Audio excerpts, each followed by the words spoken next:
Another showdown is developing this morning between President Trump and the dictator of North Korea. At issue, button to start a nuclear war. Joining us this morning are Republican strategist Jackie Valley and Democratic strategist Dallas Jones. Good morning to you both. First off, Happy New Year to you. Happy New Year. And we're beginning this new year with a war of words that has apparently escalated.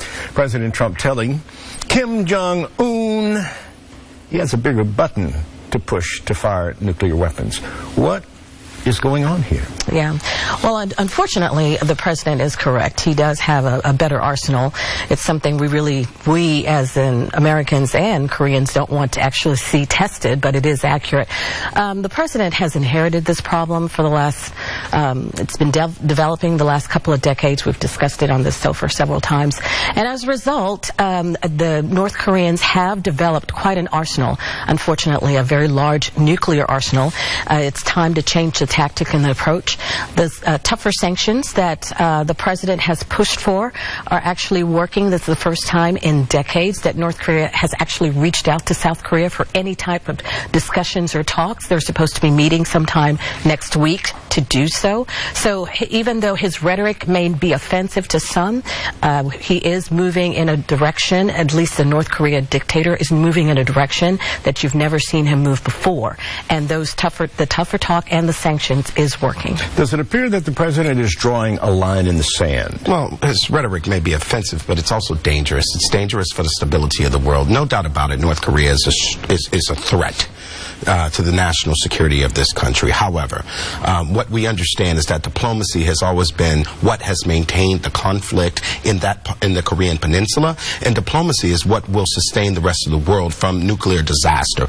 I've said it on this couch before. The President of the United States has no place having a war of words on a social media median, and that's really what we're talking about. No disrespect to my colleague here. The reality of it is we understand what's happening in the peninsula. The question is it appropriate for the leader of the free world to make nanny boo-boo comments towards the leader of another nation via Twitter? And that is not appropriate. Okay, let's switch gears now and go to Congress because they go back to work. We've got Republicans holding a slightly smaller edge than they initially had as Doug Jones from Alabama becomes the newest senator from that state.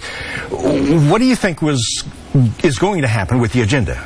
Well, the Republicans have barely been able to keep the lights on for the government. As we approach a January 19th government shutdown, one of the first things they have to do is make sure that they can establish a budget that is going to fund our government for the rest of the fiscal year. Aside from that, leading into the Christmas holiday and passing tax cuts for the wealthy, it's appropriate that they also properly fund the children's health insurance program for the kids that need it both, that they find a legislative solution to the DREAM Act and make sure that dreamers who have built a life in this country are able to continue without disruption to their lives, and it's time to get back to governance because voters are going to remember. We've seen companies like Boeing and Southwest, as soon as tax reform was passed, they immediately gave that special bonuses and incentives to their employees. You're going to see a lot of people in the economy and Wall Street. They've set so many records in Wall Street in 2017. We started out in 28 setting records again because of the strong presence of our president and deregulation that he's promised.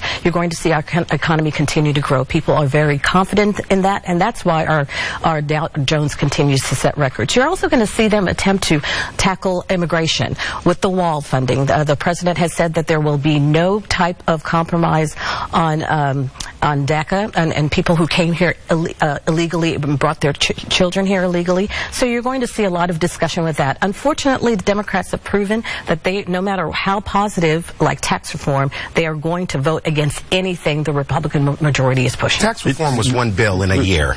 We've run out of time, but we do agree that it's going to be an interesting year in Washington. Thank you so very much, Jackie, Dallas, and Happy New Year. Happy New Year. Thank you.